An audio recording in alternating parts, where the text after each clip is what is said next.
Thanksgiving magnifies God? Yeah, gratitude glorifies God. Why? Well, the answer is simple. Givers, and you know this because we're in the Christmas season, so you're thinking about it, givers are superior to receivers. They just are. Benefactors are more wonderful than beneficiaries. Oh, we all want to be a beneficiary, but that's not where greatness is found. When we thank God, we acknowledge and display that He is the giver, that He's the benefactor. And when we give thanks to Him, we're bringing to light how He helps and the degree to which He helps. So, look at it this way. If you go to a restaurant after church today, your server's going to probably bring you water, unless they have one of those ridiculous rules that they can't have water unless you ask for it. Your server's going to bring you water, and if you're a polite person, you're going to say, thank you. Right? That's great, that's nice. However, if you are nearly dead in the desert, dying of thirst, and someone finds your nearly dead body and brings you water, you don't just go, oh, thank you. Right? It changes. No amount of thanking them will ever seem like it's enough because they saved your life through their bringing that water. That sort of thankfulness magnifies the person and what they did on your behalf. I'm indebted to you, and we are. And so you're remembering what you were, and you're thanking them for what they've done for you. But imagine if a week later you were like, well, I mean, he's not that special. He just happened to be in the right place at the right time. He didn't really do all that much anyways. It was just water. That's the kind of attitude that Paul is referring to in Romans chapter 1. For although they knew God, they did not honor Him as God or give thanks to Him. But they became futile in their thinking, and their foolish hearts were darkened. Claiming to be wise, they became fools. You see, when gratitude springs up in the human heart toward God, He is magnified as the wealthy source of all of our blessings. He is acknowledged as giver and benefactor, and therefore He is acknowledged as the glorious one. But when gratitude does not spring up in our hearts at God's great goodness to us, it probably means we don't want to pay Him a compliment. We don't want to magnify Him as the benefactor. We don't want to be seen as weak or needy and in need of a benefactor. And there is a very good reason why human beings by nature do not want to magnify God with thanksgiving or glorify Him as their benefactor. The reason is that acknowledging Him or thanking Him detracts from your own glory. You see, all human beings by nature love their own glory. And maybe you don't ever say it that way, but you love your own glory much more than you would necessarily love the glory of God, unless you know Him. Why would anyone claim to be as wise as Paul states here in Romans chapter 1, right there in the passage? There's literally only one reason why anyone would claim to be wise: to magnify themselves. That's literally the only reason why you would say, I'm really wise. Because you want people to listen to you. That's the only reason why you would make that claim. Doubt that? Prove me wrong.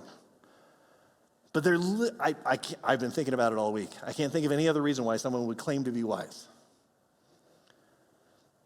Listen, there are only two kinds of people who talk about wisdom: those who love to magnify God and those who love to magnify themselves. And if you love to magnify God, you're talking about His wisdom, and you are lower and subservient. Unfortunately, magnification of self is this sort of magnification.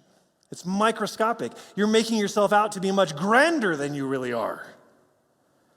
John Piper says that the root of all ingratitude is the love of one's own greatness. For genuine gratitude admits that we are beneficiaries of an unearned inheritance. We are cripples leaning on the cross-shaped crutch of Jesus Christ. We are paralytics living minute by minute in the iron lung of God's mercy. We are children asleep in heaven's stroller. Natural man hates to think of himself in these images: unworthy beneficiary, cripple, paralytic, child. They rob him of all his glory by giving it all to God. Therefore, as long as a man loves his own glory and prizes his self-sufficiency and hates to think of himself as sin-sick and helpless, he will never feel any genuine gratitude to the true God, and so will never magnify God, but only himself. You see, the individual in this world is constantly shouting the refrain, "Look at me, I'm somebody." But we are only somebody if he makes us somebody. This is a basic truth.